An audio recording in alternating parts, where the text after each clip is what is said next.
Diga para alguém que está do seu lado: esta leve e momentânea tribulação não está para se comparar com o eterno peso de glória.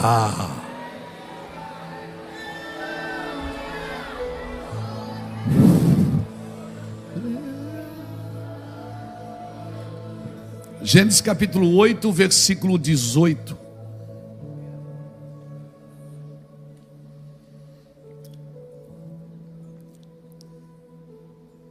Está escrito assim: saiu, pois, Noé com seus filhos e sua mulher e as mulheres de seus filhos,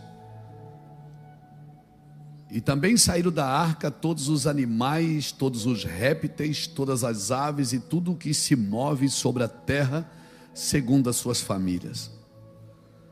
Levantou Noé um altar ao Senhor, aleluia, e tomando de animais limpos e de aves limpas, ofereceu holocausto sobre o altar.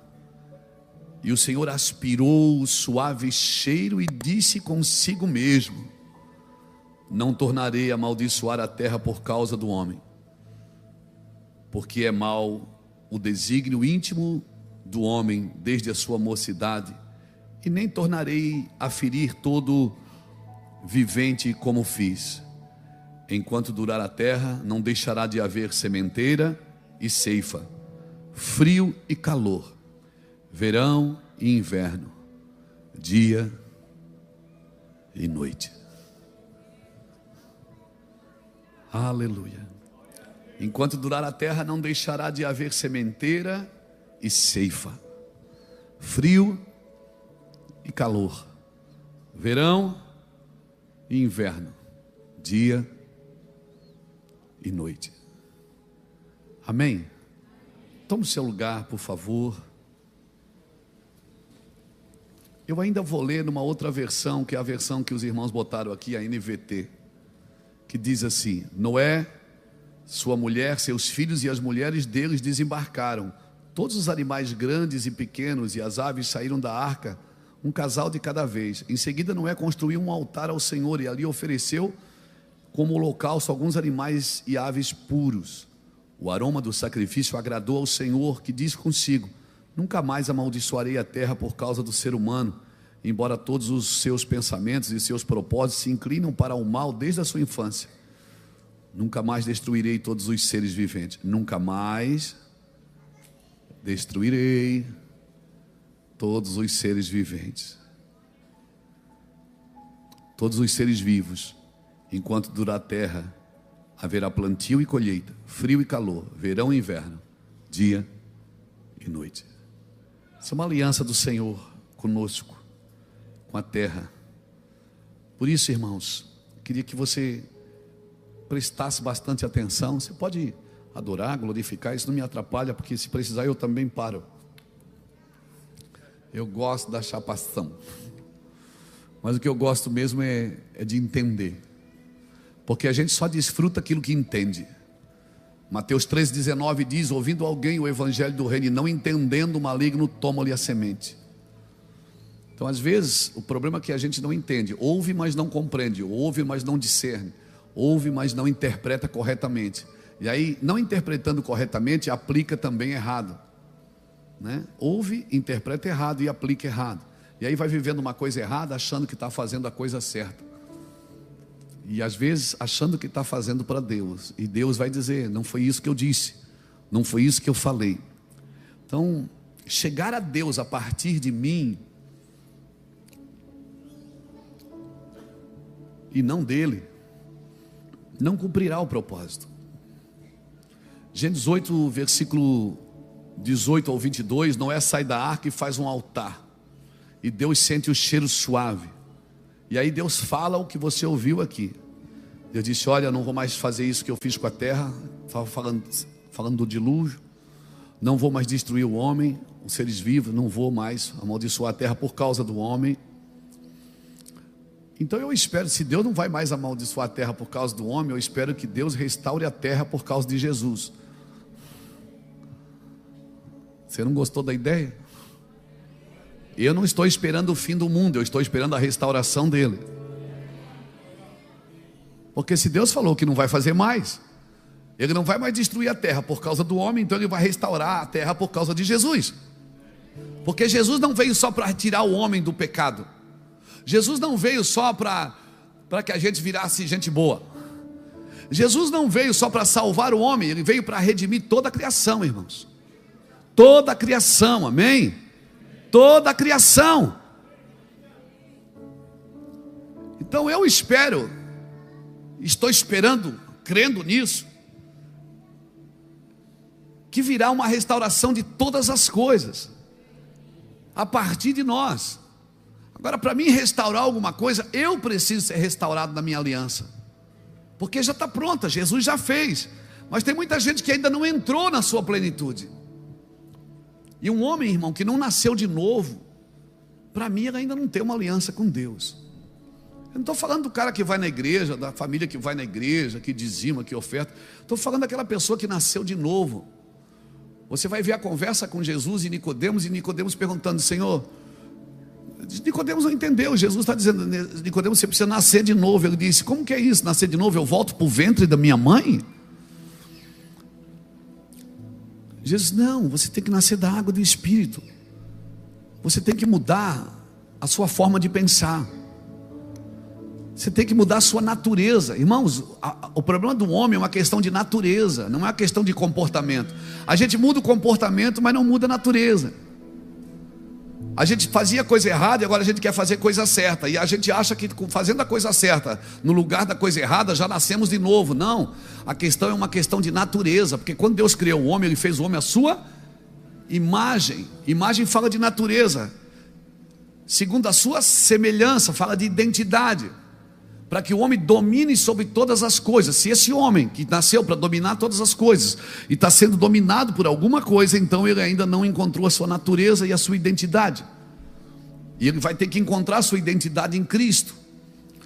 Então, se você olhar o capítulo 8, você vai ver Noé saindo da arca com toda a sua família, e a primeira coisa que Noé faz é um altar e sacrifica os animais puros que estavam com ele por um ano. Esses animais ficaram por um ano com ele na arca. Choveu 40 dias e 40 noites, mas Noé ficou na arca por um ano. Você imagina, por um ano.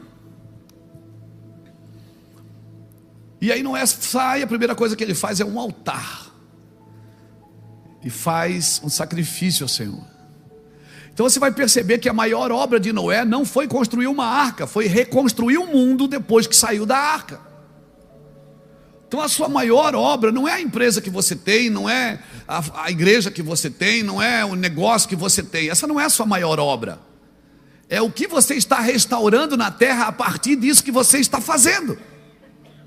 Porque se Deus diz para você abrir uma empresa, essa empresa ela tem um propósito de restaurar a terra, restaurar a forma de fazer negócio. Se você tem um comércio, você tem a obrigação de restaurar a forma de fazer comércio. Se você é um atleta, você tem a forma de restaurar esse ambiente, esse ecossistema. Amém? Nós precisamos entender isso, porque tudo é um ministério. Agora, se eu não entendo o sacerdócio, como que eu vou exercer o meu ministério? Eu preciso entender o meu sacerdócio. Aí não é, eu não quero me gastar muita energia aqui, mas Noé sai da arca, faz um altar, adora a Deus, Deus sentiu um cheiro suave, a Bíblia diz que Deus se agradou do sacrifício. Imagina, o cara está na arca um ano. Aí por isso que ele plantou uma vinha e encheu a cara, irmão. Imagina. E a sogra não estava na arca ainda. Era só a esposa. E os filhos e as noras. E você vai perceber que ninguém gerou filho enquanto Noé estava fazendo a arca. Enquanto Noé construiu a arca com seus filhos naquela casa, ninguém gerou filho. Porque quando você está fazendo algo coletivo, a impressão que dá é que Deus não permite você julgar em causa própria, você gerar em causa própria. Quando você está fazendo algo coletivo, porque do que adianta uma igreja crescer se ela não transforma a terra? Ela está trabalhando em algo pessoal e não em algo coletivo. Do que adianta eu ter um grande negócio e isso não está sendo usado para redimir nada, para restaurar nada. Eu estou pensando só em mim. Do que adianta ter uma igreja cheia de gente vazia, que não discerne a mão direita da esquerda, irmão? Pensa nisso comigo, querido. Então o objetivo de nós estarmos juntos, servindo ao Senhor, nós estamos labutando numa causa coletiva. Façamos. A ideia de Deus é façamos. Pai, qual é a oração que Ele ensinou para nós? Pai nosso, pão nosso. Pai é nosso, o pão é nosso. O pecado da terra também pode ser nosso. Por isso nós intercedemos por Ele, por isso nós clamamos por Ele, por isso nós oramos para que o Senhor mude as coisas, mude a situação. Agora, como Deus vai mudar alguma coisa se não começar por mim? Essa mudança tem que nascer primeiro em mim. Eu preciso acordar para isso. Gênesis 8, Noé sai da arca, faz um altar. Gênesis 9, Deus recomeça o plano.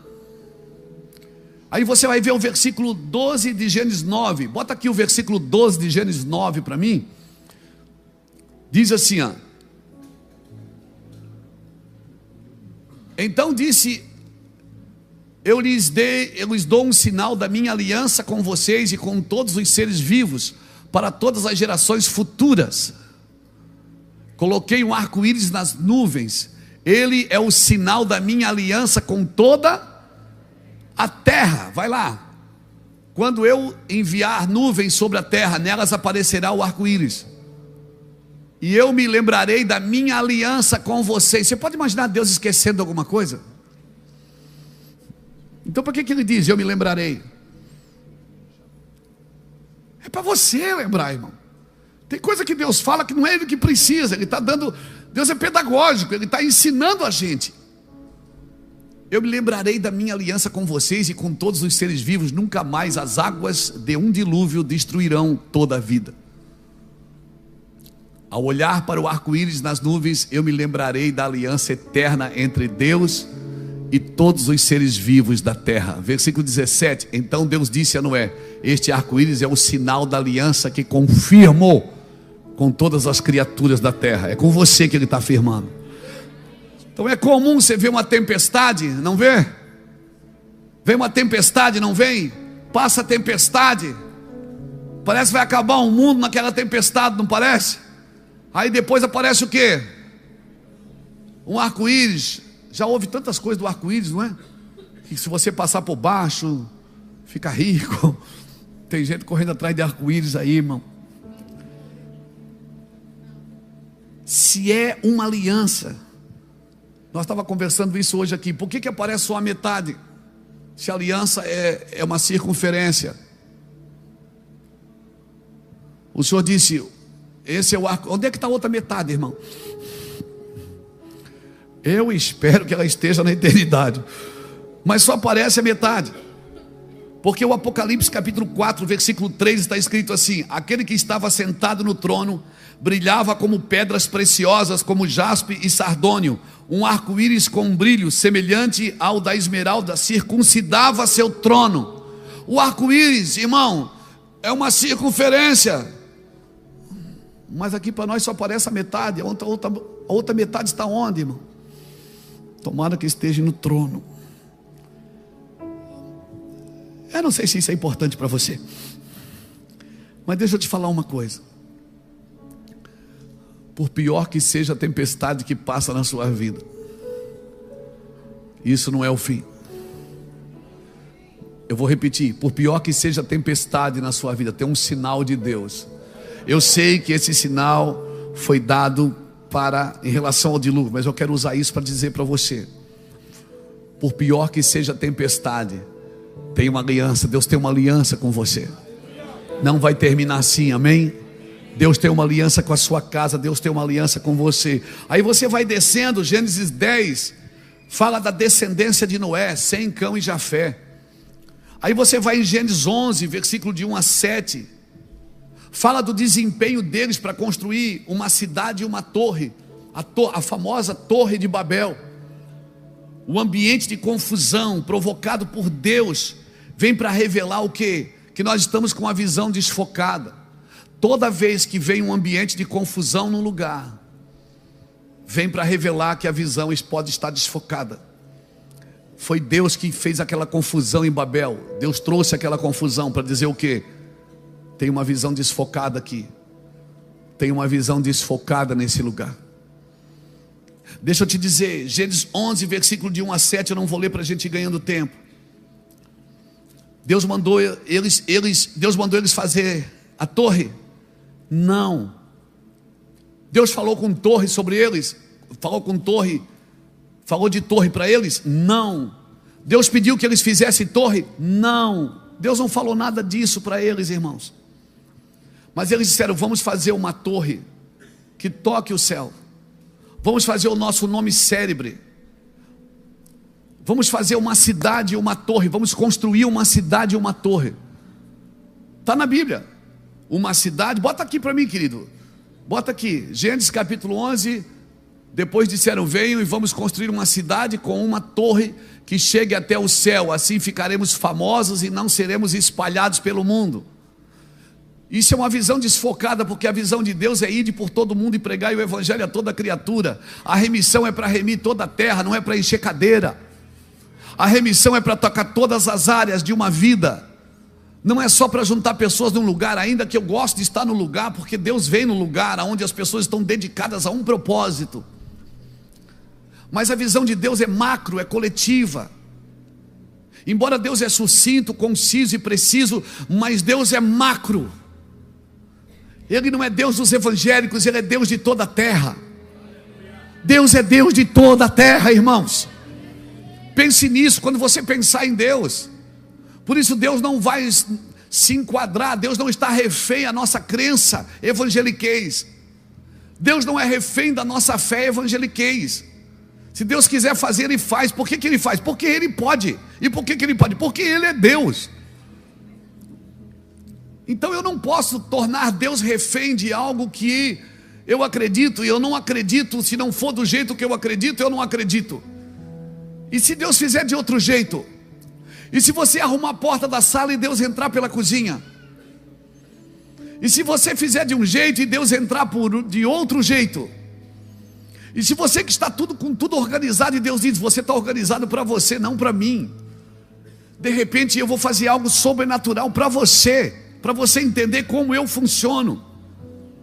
Irmãos, até hoje o homem continua tentando tocar o céu da sua maneira. O homem até hoje ele procura tocar Deus através do seu desempenho. Isso é bom, porque em partes é bom, porque nós temos um DNA criativo de Deus. Deus nos deu um DNA criativo. Então é muito comum o homem ser criativo. Por quê? Porque Deus deu esse DNA criativo para o homem. Nós herdamos isso de Deus. O problema não é criar, mas é criar o que queremos, não o que Deus está pedindo.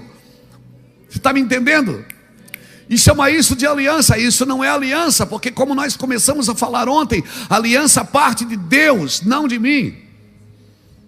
Deus chamou Abraão, fez uma aliança com Abraão, firmou a aliança, confirmou a aliança, e só diz para Abraão: guarda a minha aliança. Ou seja, você guarda a aliança. Até hoje nós tentamos tocar essa fé babilônica. Ela é firmada no desempenho.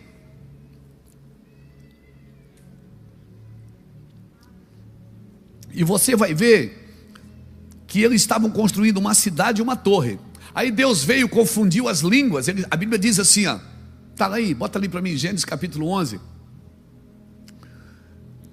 Vejam, disse o Senhor, todos se uniram e falam a mesma língua. Se isto é o começo do que fazem, nada do que se puserem a fazer daqui em diante lhes será possível. Venham, vamos descer e confundir as línguas diferentes, para que não consigam mais entender uns aos outros. Assim o Senhor os espalhou pelo mundo inteiro, e eles pararam de construir não fala da torre, porque eu acredito que até hoje Babilônia constrói torres para tocar Deus através do desempenho. Querido, você não toca Deus através do seu desempenho. Isso é o que a religião ensina. Você não toca Deus através do seu desempenho. Porque até hoje o homem continua tentando tocar os céus, tocar Deus pelo seu DNA criativo. Diga comigo, fé babilônica. Querido, essa fé babilônica, ela é firmada no desempenho. Pastor, o senhor falando isso, parece que o senhor não quer que a gente faça nada. Não, não estou dizendo isso. Eu estou dizendo que muitas vezes o que nós fazemos não vai tocar a Deus, porque a gente não para ouvir, a gente quer falar. Você já viu que você vai orar, você só fala, você não ouve? Se a maior ferramenta de um profeta é seu ouvido, não é sua boca. Nós temos que aprender a ouvir a Deus e não falar de Deus primeiro. A gente quer falar de Deus primeiro sem ouvir a Deus. A sua maior ferramenta é o seu ouvido. Quando o Senhor diz, ouve Israel, o Senhor, então afine seus ouvidos, aquieta-te, aquietai-vos e sabei que eu sou Deus. Aquietai-vos e sabei que eu sou Deus, diz o Senhor. A nossa oração parece que a gente vai dar conselho para Deus. Você já viu isso? A gente vai aconselhar a Deus o que Ele tem que fazer. A gente adora muito pouco. O nosso desempenho está em fazer e dar ideia para Deus. Parece que Deus esqueceu. Parece que Deus não sabe o que Ele tem que fazer. E a gente fica dizendo para Deus o que Ele tem que fazer. E tem gente que não se contenta só em dizer o que Deus tem que fazer. Ele dá dias para Deus. Ele dá prazo. Diz, o senhor tem 15 dias. Porque segundo a minha palavra, e Deus diz, gente, vamos trabalhar porque Ele está orando.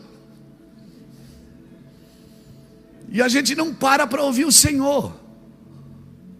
Eu fico imaginando Deus falando com os anjos, com os serafins, com os querubins, dizendo assim, gente, vamos orar, porque o Luiz ele está orando e tem que acontecer, porque ele deu um prazo, nós temos só 15 dias. Porque eu sou profeta na casa. Isso só revela imaturidade, irmãos. Isso só revela falta de comunhão com Deus. Falta de comunhão. Porque, querido,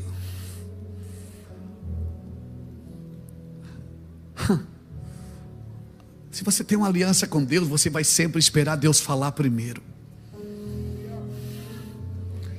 Porque senão você pode estar desempenhando muito, fazendo muito, e perdendo sua família, perdendo seus amigos. Mas Senhor, vai ter que fazer. Não é isso. Naquele dia o Senhor vai te chamar, e você vai dizer, mas Senhor, em teu nome eu curei, em teu nome eu fiz, em teu nome eu revelei, em teu nome eu profetizei, em teu nome eu construí uma igreja nova, em teu nome eu abri uma empresa, em teu nome eu fiz. O Senhor vai dizer, mas apartai-vos de mim, vós que praticais a iniquidade. Agora eu te pergunto, é iniquidade curar um enfermo? É iniquidade profetizar? Quando você faz isso que Deus não mandou, quando você faz uma coisa que Deus não disse para fazer, se torna iniquidade. Você já viu Deus te dizendo assim, é iniquidade, você profetizou, é iniquidade. Deus dizia, apartai-vos de mim, vós que praticais a iniquidade. Nos últimos dias, querido, o que vai valer não é o que você faz, é quem você está se tornando por aquilo que você faz. Se isso que você está fazendo está tornando você uma pessoa mais amarga, mais difícil. Eu conheço pastores, eu conheço homens que estão ganhando dinheiro à reveria, seus ministérios estão crescendo e eles estão numa pilha de nervos, estão com burnout, estão morrendo. Eles não precisam orar, eles precisam de um psicólogo, eles precisam de um psiquiatra. Por quê? Porque excesso de trabalho, excesso de coisas. Para tudo. O Senhor diz, por isso que nós paramos 7 dias aqui para buscar a Deus, irmãos, antes de começar o ano.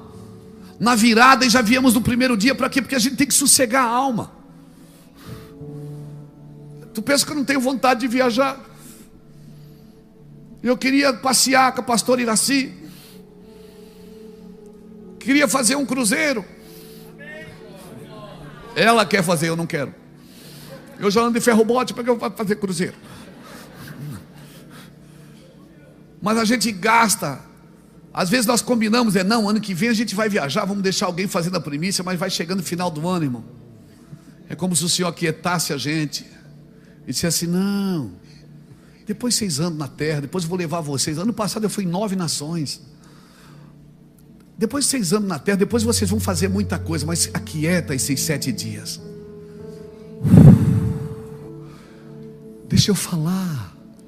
Deixa eu recomeçar com vocês alguma coisa nova que vocês ainda não entenderam.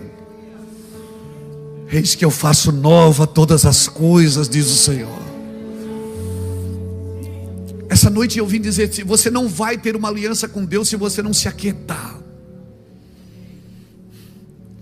Se você não se aquietar, você não vai ter uma aliança com Deus. Ah, mas estão falando. Deixa todo mundo falar, irmão. Deixa falar, deixa brigar, deixa rasgar, deixa criticar, deixa fazer o que quiser.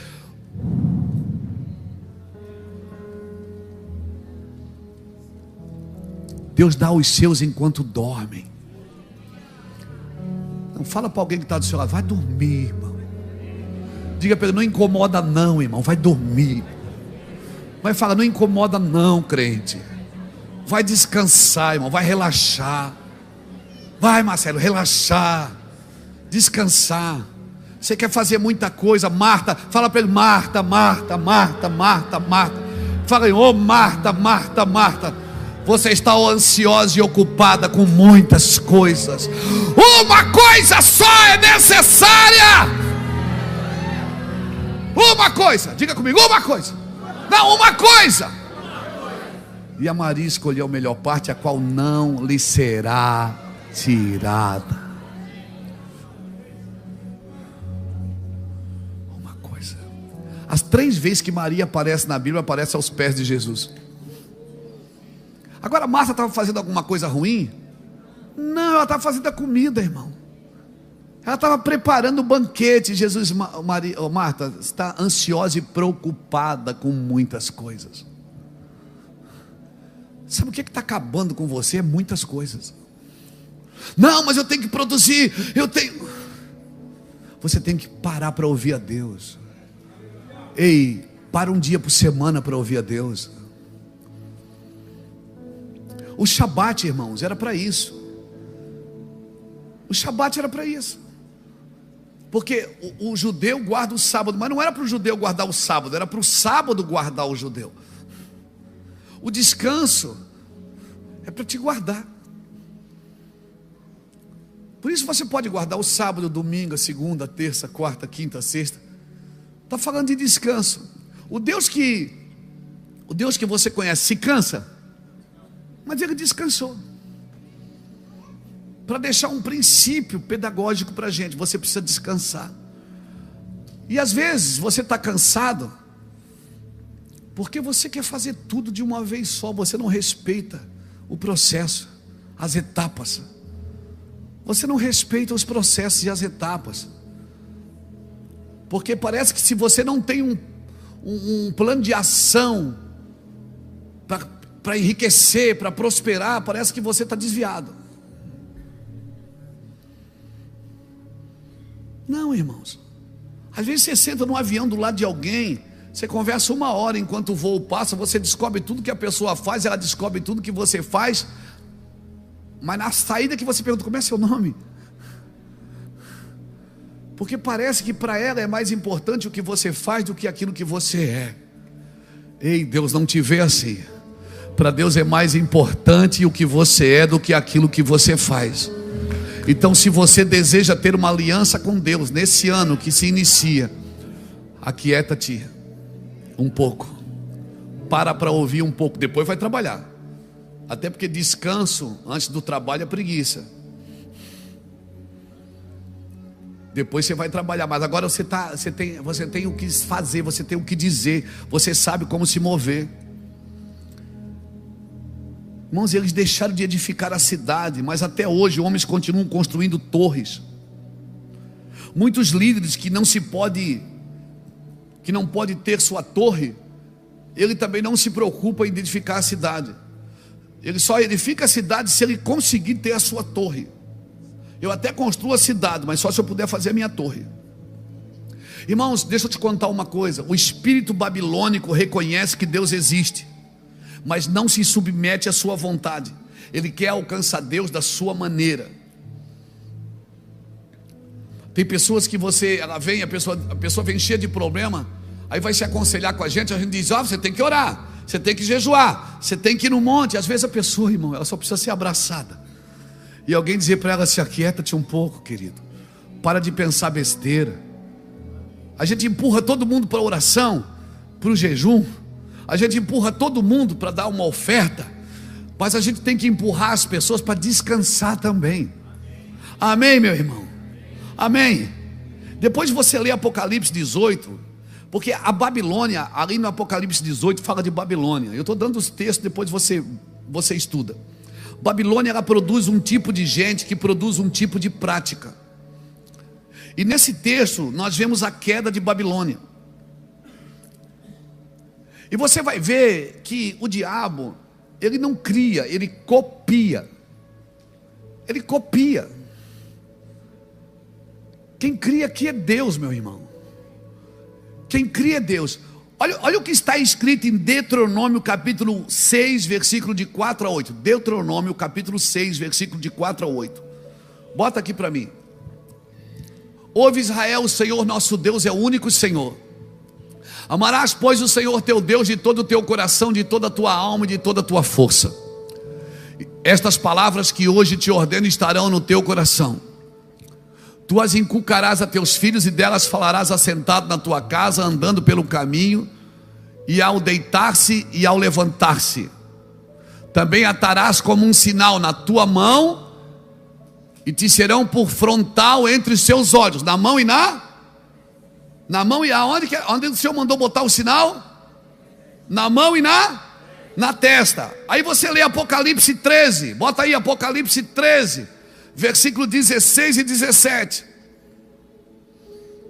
Apocalipse 13 está escrito assim: a todos os pequenos e grandes, os ricos e os pobres, os livres e os escravos, faz que lhes sejam dadas certa marca sobre a mão direita e sobre a fronte, para que ninguém possa comprar ou vender, senão aquele que tem a marca, o nome da besta ou o número do seu nome.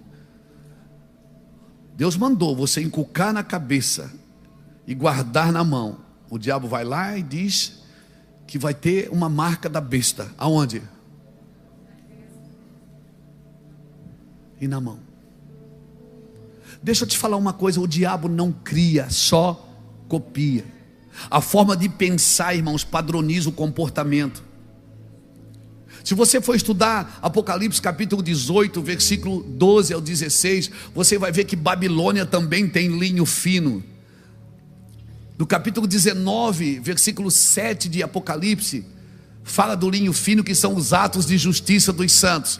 Mas Babilônia também tem linho fino, ou seja, Babilônia também tem atos de justiça. Babilônia também tem obra social. Tem ouro, pérolas, pedras preciosas. E se você ler Apocalipse capítulo 21, versículo 19 a 21, pedras preciosas, pérolas, ouro puro, está na Jerusalém que desce do céu.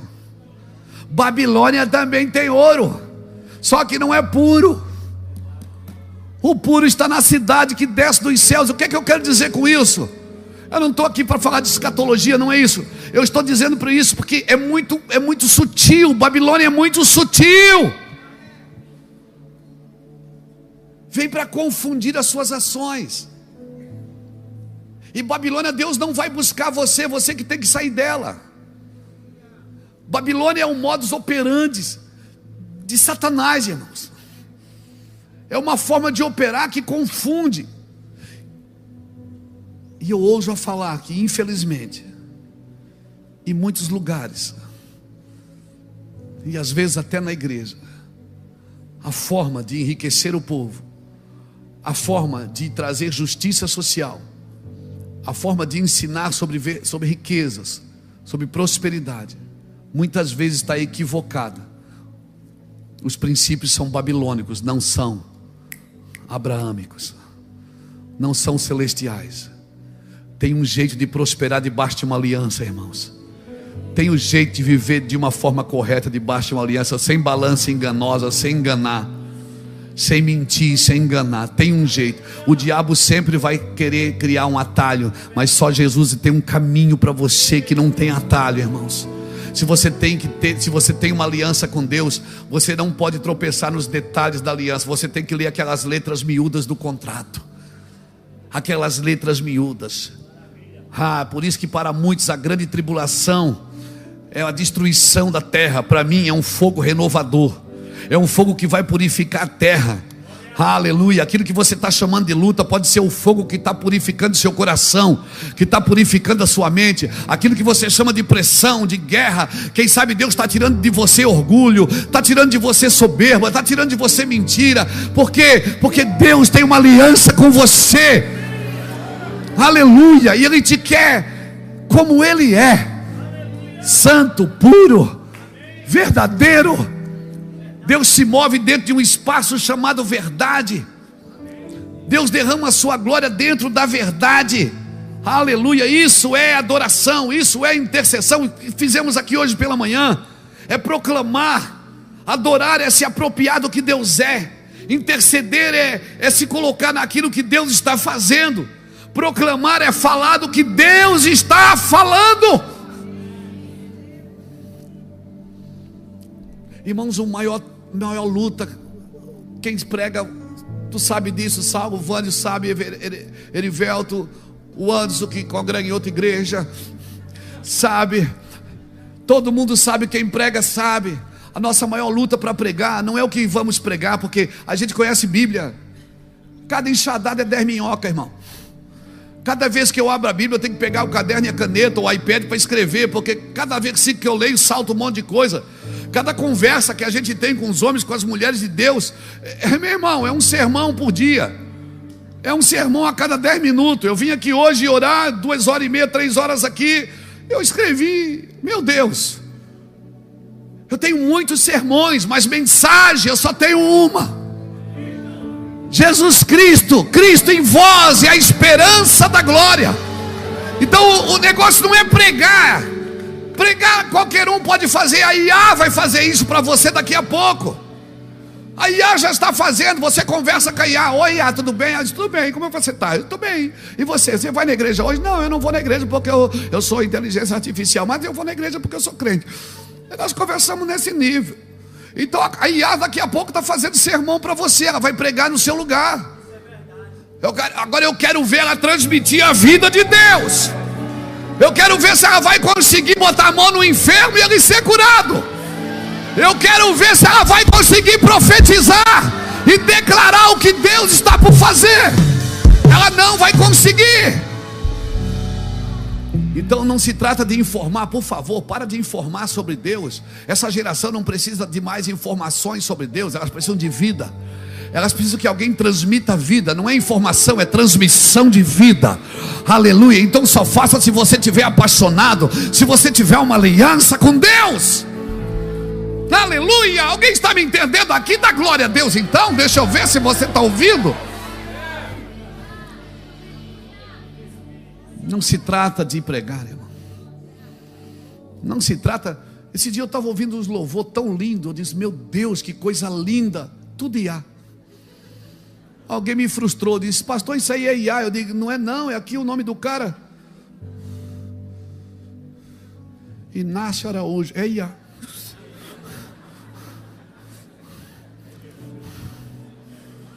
Tudo lindo, tudo lírico. Eu chorei um monte.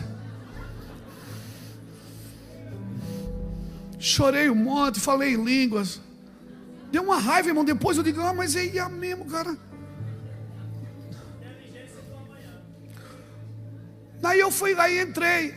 Sabe o que ela teve a cara de pau de me falar? Eu faço uma música para você.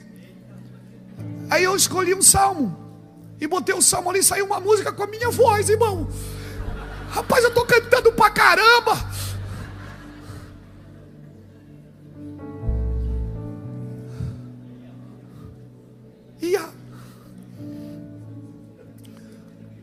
Vocês são de verdade mesmo, não são, gente? Eu não sei, não, essa camisa aí, Bruno, é do IA. Essa camisa é IA, Brúcia. Irmãos, eu não estou denigrindo e menosprezando o trabalho de ninguém. Eu estou dizendo que nós vamos precisar da vida de Deus nesses dias. vamos precisar pregar teologia com lágrimas, Mateus. Nós vamos precisar profetizar com lágrimas. Não se trata de vaidade, não se trata de soberba, não se trata de prepotência, se trata de vida. Agora, enquanto eu tentar mostrar alguma coisa, eu não consigo mostrar a vida de Deus que corre das minhas veias. Esse mundo está precisando de ver Deus em alguém. Esse mundo está precisando de ver Cristo em alguém. Por favor, nós só crescemos em verdade se crescermos em graça. E só cresceremos em graça se crescermos em verdade. Amém, irmãos? Nós precisamos ser verdadeiro. Nós precisamos ser verdadeiro. Só a vida com Deus vai salvar esse mundo de pecado. Só a vida com Deus vai transformar pessoas. Irmãos, se um homossexual entrar em Deus, ele vai ser amado. Ele vai achar graça de Deus. Vai, pastor? Vai. Mas a verdade de Deus para ele é: eu te amo, mas você é um homem. Eu te amo, mas você é uma mulher. O amor de Deus ele não diminui a verdade de Deus. As pessoas estão separando o amor da disciplina. Não, irmãos, não separe o amor da disciplina. Deus ama tanto que corrige aquele que tem por filho. E se você é filho de Deus e você deseja ter aliança com Deus, quando a vara e o cajado entrarem, a tua vara e o teu cajado me consolam. Deixa Deus se disciplinar, porque se estás sem disciplina, não és filho, és bastardo. Então, querido, por favor, hoje eu estava aqui orando de manhã com os irmãos, tão gostoso. Eu já fui em orações como essa anos atrás, Rafael, e a minha única coisa que eu pedia era: Senhor, me dá dom, eu quero ter dom. E eu quero ter dom. Oi, eu quero ter. Quem não quer ter dom? Eu quero ter dom. E no ambiente hoje de manhã até foi liberado isso. Olha, hoje Deus está distribuindo dons aqui. Agora, quando Sansão ficou cego, quando ele ficou cego, e ele pediu, ele não disse: Deus, eu te quero. Ele só disse: devolve a minha força. Deus devolveu a força. Ele usou ela e morreu. Então, querido, não reconcilie as pessoas com Deus só pelo teu dom. Você tem que reconciliar as pessoas com Deus pelo amor que você carrega no seu coração, pela revelação que você carrega de Cristo. As pessoas que olham para você, elas não devem desejar o dom que você tem, o dinheiro que você tem, a posição que você tem. Elas devem desejar: cara, eu queria amar como essa pessoa ama. Eu queria, meu Deus, eu queria ser livre de tudo e de todos como essa pessoa é. Então quando você for ganhar alguém para Jesus, assim: ô irmão, eu queria que você voltasse para a igreja, que eu estou com saudade de ouvir você no louvor. Não reconcilie as pessoas pelo dom. Reconcilie, irmãos, eu quero que você volte, porque Jesus tem uma obra na sua vida, querido. Jesus não terminou a obra. Nós não podemos reconciliar as pessoas com Deus só pelos dons. E ainda bem que começa Gênesis 12.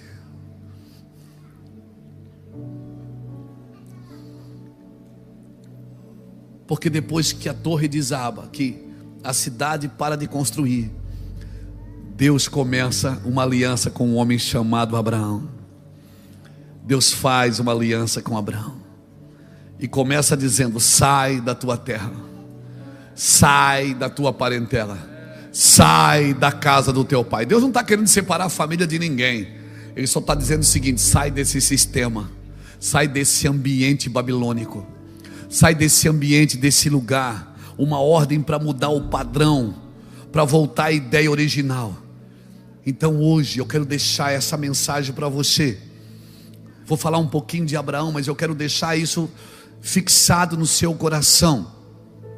A ideia de Deus para esta noite, para aqui, para nós, é dizer: saia, não dá mais para ser assim. Você não pode mais agir assim. Se você quer ter uma aliança com Deus, você vai ter que mudar. você vai ter que mudar. Mudar o quê? A forma de você olhar para Deus. Você não pode olhar para Deus só como provedor, só como Deus misericordioso. Tem crente que está 30 anos na igreja, você cumprimenta ele: como é que você está, irmão? Ele diz: ai, só a misericórdia. Ele está na misericórdia há 30 anos, ele nunca entrou. E como é que você está, irmão? Ô pastor, estou na bênção de Deus. Tem gente que está só na misericórdia a vida inteira. Meu irmão, a misericórdia é para trazer você para dentro, mas não é para você viver nela todo dia, porque agora você já sabe o que tem que fazer. A misericórdia é para quem não sabe o que tem que fazer, irmão. Para quem sabe o que tem que fazer. Eu entrei pela misericórdia, eu entrei pela graça, mas agora eu vivo por fé. Eu vivo por fé. Eu tenho esperança. Eu sei que Deus vai mudar minha vida. Eu sei que Deus vai mudar o meu lar. Eu sei que Deus vai mudar minhas coisas. A forma de eu pensar. Mas a pessoa: como é que você está, irmão? Só a misericórdia. Alguns dizem até só o sangue. Está a vida inteira na cruz. Nunca chegou no tabernáculo. Nunca foi cheio do Espírito. Estou chamando você para andar, irmão. Vá para frente, irmão. Pelo amor de Deus, irmão, vai para frente. We were in love that never meant to stay. Some things are real, even when they fade.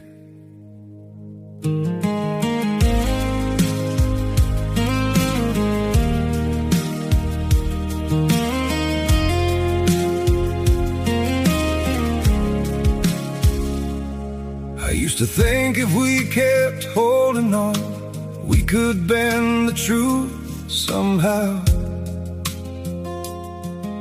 But love can't fight what's pulling us apart, and it's breaking us down now.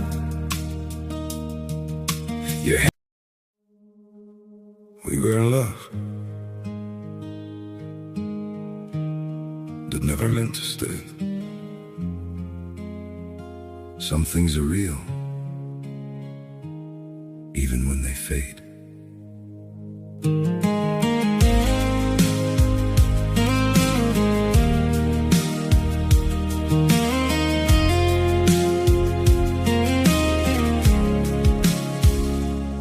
I used to think if we kept holding on, we could bend the truth somehow.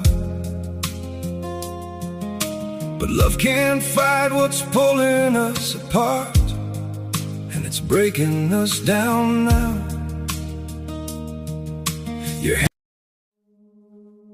We were in love that never meant to stay. Some things are real, even when they fade.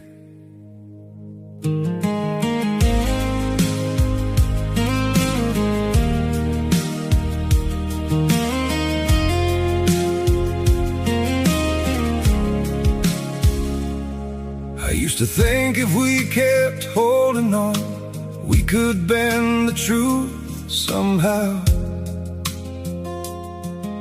But love can't fight what's pulling us apart.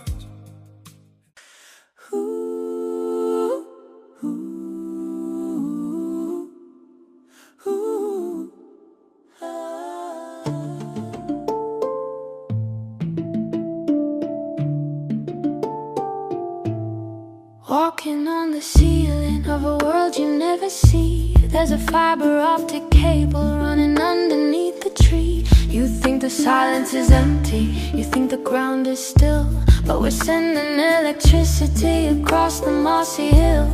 Tangled in the velvet, fingers in the dirt. Heal the forest fever, heal the forest hurt. Don't use your phone, we've got better reception. Buried in the roots, pure connection. A billion white threads, tighter than a vein, trading sugar for the secrets of the rain. You hear the mycelium whisper talking through the soil to the system.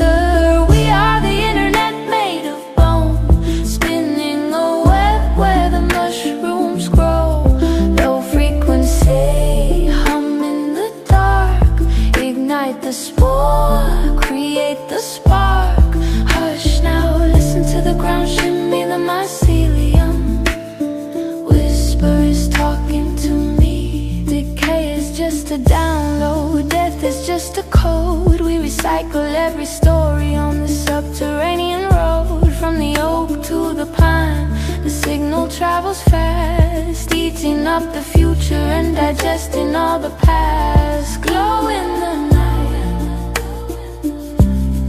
ultraviolet blue. We know where you walk,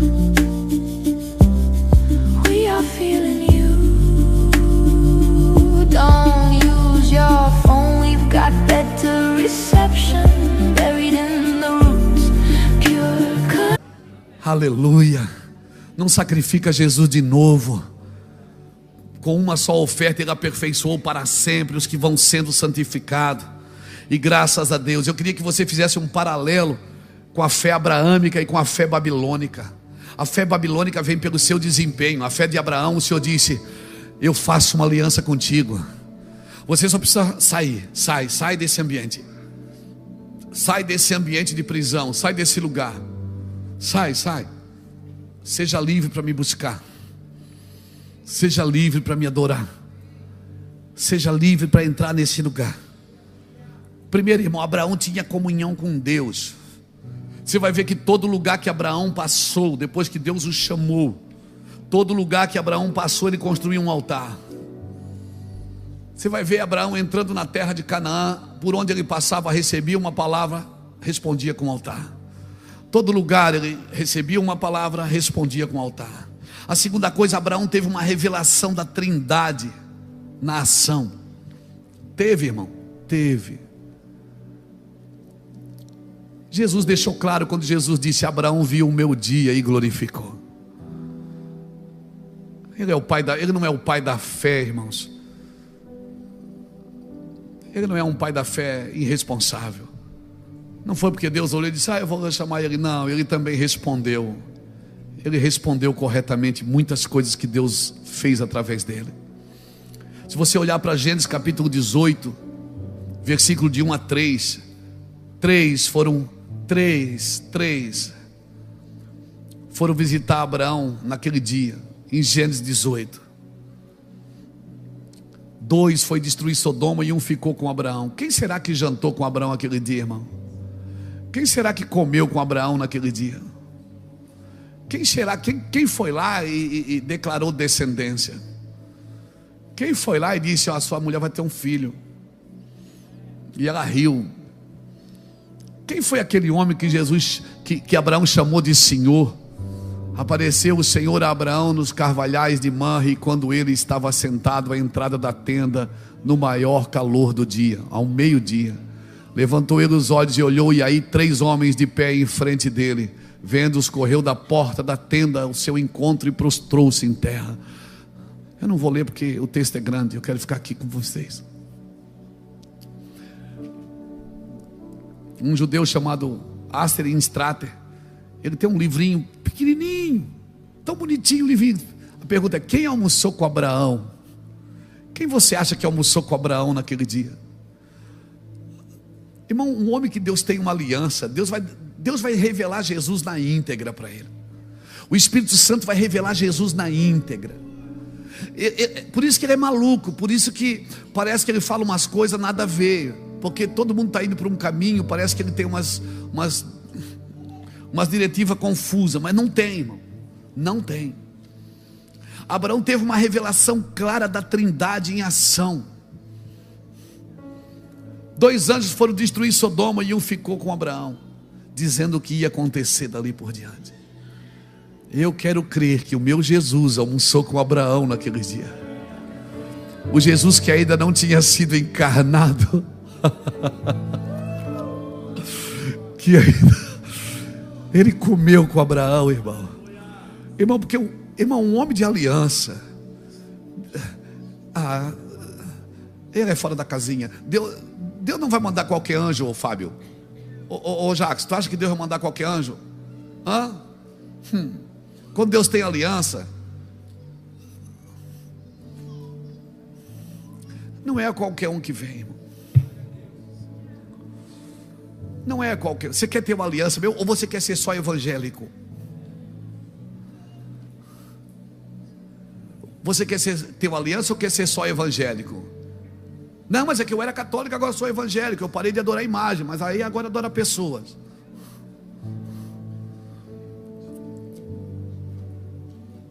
Você quer ter uma aliança com Deus mesmo? Você quer preparar a mesa, convidar Jesus? Você quer ouvir o que os céus têm para dizer para os próximos dias? Outra coisa, Abraão teve uma revelação clara de Jesus e da sua obra. João 8,56, o próprio Jesus, quando esteve nessa terra, ele disse: Abraão exultou por ver o meu dia, viu e alegrou-se.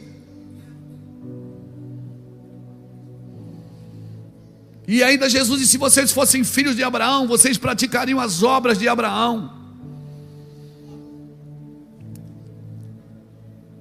Gênesis 14, versículo 17 e 20, Abraão se encontra com o rei Melquisedeque, rei de Salém, que é o nome antigo de Jerusalém, rei de Jerusalém, sacerdote do Deus Altíssimo. E quem é que é rei e sacerdote? Que te dá pão e vinho, irmão.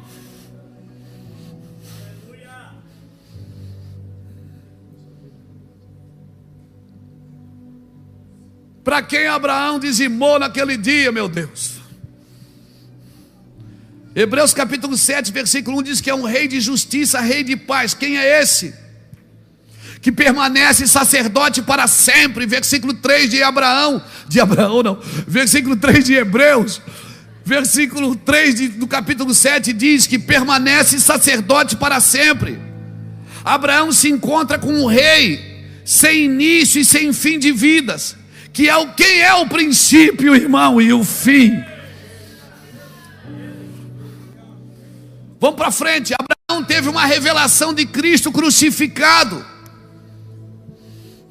Teve. Porque quando Abraão chama Isaac, põe a lenha sobre os seus ombros.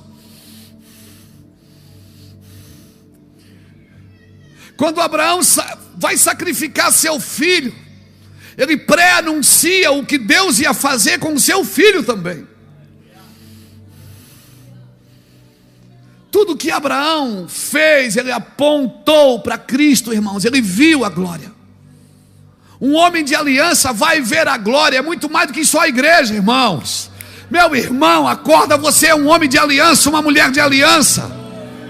Os céus estão esperando, aguardando ardentemente a restauração de tudo. Mas enquanto tudo não é restaurado, você pode ir sendo restaurado e vendo tudo.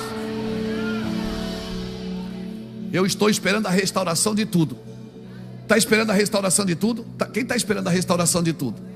Mas enquanto tudo não é restaurado, você pode ser restaurado e ver tudo. Enquanto tudo não está sendo restaurado, você pode ver tudo. Por isso a pressão, por isso o fogo. Abraão colocou a lenha sobre o seu filho, apontando para Cristo na cruz. Deus, o Pai eterno, Abraão, o pai da fé, pré-anuncia o que Deus ia fazer em oferecer seu filho. Só alguém profético pré-anuncia com a sua vida e atitude o que Deus vai fazer.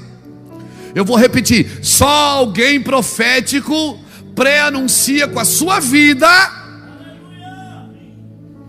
Então às vezes a pressão está sobre você. Você diz: o que está acontecendo? Você está pré-anunciando alguma coisa que Deus vai fazer.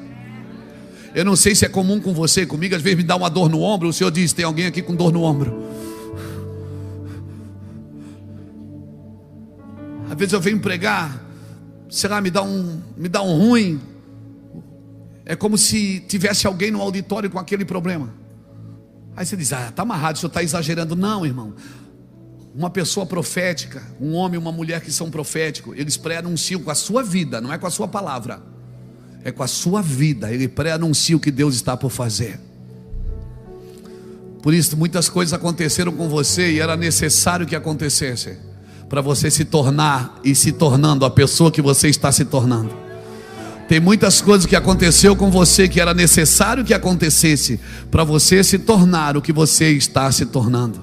Para quê? Para você se tornar alguém profético. Alguém que tem aliança com Deus vai ser profético, porque ele está sempre pré-anunciando com a sua vida, com as suas ações, com as suas reações, o que Jesus está por fazer. Alguém está me entendendo aqui? Eu estou falando de você. Você está aqui, você está em casa me assistindo. É para você essa palavra. Aleluia. Só alguém profético pré-anuncia. Guarda isso. Guarda isso. Só alguém profético pré-anuncia com a sua vida e atitudes o que Deus vai fazer. Então como é que eu sei que alguém vai fazer? Eu vou pedir para alguém orar por mim. Não, anda perto de gente profética. Não adivinho, profético. Não adivinho, profético. Está sempre apontando para quem Jesus é. Outra coisa, Abraão, ele creu na ressurreição. Abraão creu na ressurreição? Creu. Bota aqui para mim Hebreus capítulo 11, versículo 17. Abraão creu na ressurreição. Olha aqui. Pela fé, Abraão, quando posto à prova, ofereceu Isaque, estava mesmo para sacrificar o seu unigênito, aquele que escolheu alegremente as promessas, a quem se tinha dito: em Isaque será chamada a tua descendência, porque considerou que Deus era poderoso até para... Quem foi o primeiro a acreditar em ressurreição? Quem foi o primeiro homem na terra a acreditar em ressurreição? Porque considerou que Deus era poderoso até para ressuscitá-lo dentre os mortos, de onde também figuradamente o recobrou. Um homem de aliança acredita na ressurreição. Um homem de aliança, ele não tem aliança só para prosperar. Ele não tem aliança só para ser famoso, só para ser conhecido. Ele tem uma aliança porque ele acredita na ressurreição. Você acredita na ressurreição? Esse homem que nós começamos a falar dele ontem. Outra coisa, Abraão teve uma revelação da Nova Jerusalém. Abraão teve uma revelação da Nova Jerusalém? Teve. Bota aqui Hebreus capítulo 11. Irmãos, Hebreus é a graça explicando a lei. É lindo demais. Hebreus, a graça explicando a lei. Acredita-se que foi uma mulher que escreveu Hebreus. É, porque no final ela diz assim: com essas poucas palavras escreveu 13 capítulos. É só para você relaxar um pouco.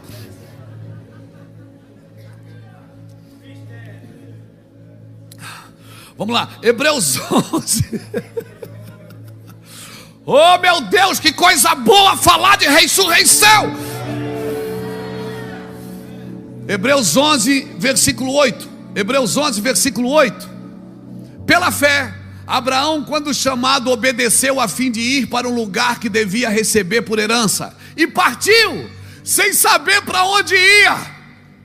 Pela fé peregrinou na terra da promessa como em terra alheia, habitando em tendas com Isaque e Jacó. Tabernaculou, herdeiros com ele da mesma promessa. Por que ele ficou tabernaculando? Porque ele aguardava a cidade que tem fundamento, do qual Deus é o arquiteto e o edificador.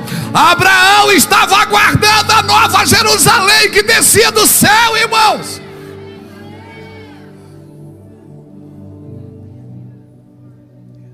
Que homem de aliança, que na sua época já tinha revelações de Jesus, irmão. Que doideira, que doideira.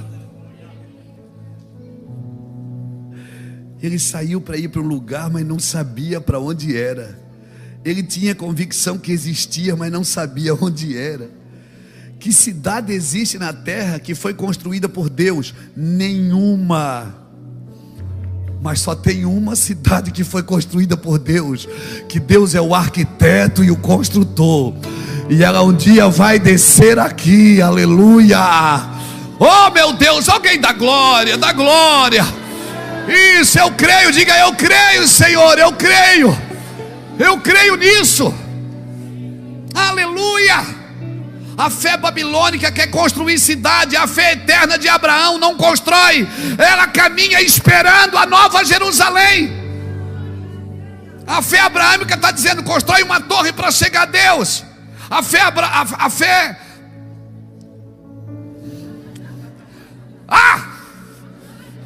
fé babilônica quer construir algo para chegar a Deus. A fé abraâmica diz assim: descerá e virá com a sua glória e trará a sua cidade edificada.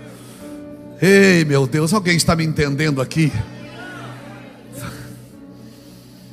Ele vai voltar, irmão. Diga para alguém isso: ele vai voltar.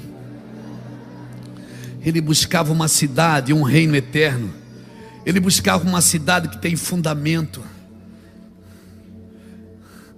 Ela tem fundamento porque não foi um homem que levantou, foi Deus. E tudo que Deus levanta tem fundamento. Não é pela minha escada que você vai chegar a Deus. Nós estamos aqui para atraí-lo. Amém, irmãos? Nós construímos altar de adoração, buscamos ao Senhor e intercedemos, porque nós queremos o Senhor. Abraão teve uma revelação da igreja. Não, aí não. Abraão teve uma revelação da igreja? Teve, irmão. Ele teve uma revelação da igreja, porque o Senhor prometeu para ele. Gênesis capítulo 12, versículo de 1 a 3, o Senhor disse para ele o que? Em ti serão benditas quantas famílias? Todas as famílias da terra, todas, não só os judeus, mas também os gentios. Ele entendeu que não era só para os judeus, mas para todas as nações da terra. Em ti serão benditas todas as nações da terra. Esses 3 versículos explicam o propósito de Deus. Toda família, toda a terra, todos os povos serão abençoados por meio de ti. A visão de Deus sempre foi macro. Esta frase está contido o alvo final de Deus. Pronto, agora eu já sei qual é o alvo final de Deus. Qual é o alvo final de Deus? Não é encher as cadeiras da igreja do Mevan. O alvo final de Deus não é ter uma igreja maior só para encher de gente. Não, o alvo final de Deus é ter um lugar de preparação, porque Deus quer enviar essas pessoas para toda a terra. Deus quer enviar profetas, ministros. Não, Deus, eu quero profetizar, eu vou profetizar. Nós vamos preparar pessoas nos 5 ministérios aqui, irmãos. Nós vamos ter pastores, profetas, evangelistas, mestres, apóstolos. Esse lugar vai ser um lugar. Itajaí, te prepara, Itajaí. Te prepara, Itajaí. Talvez por isso que esse ano a convenção não vai ser no centro de eventos, vai ser aqui. Te prepara, Itajaí, porque nós vamos preparar pessoas para os 5 ministérios, porque a gente já sabe qual é a visão final de Deus. A visão final de Deus não é encher cadeira, não é contabilizar. Nós temos 2.000 membros, 3.000 membros, 5.000 membros, 20.000 membros. Não, a minha visão é todas as famílias da terra. Todas as famílias da terra. Todas as famílias da terra. Vem saltando sobre os montes,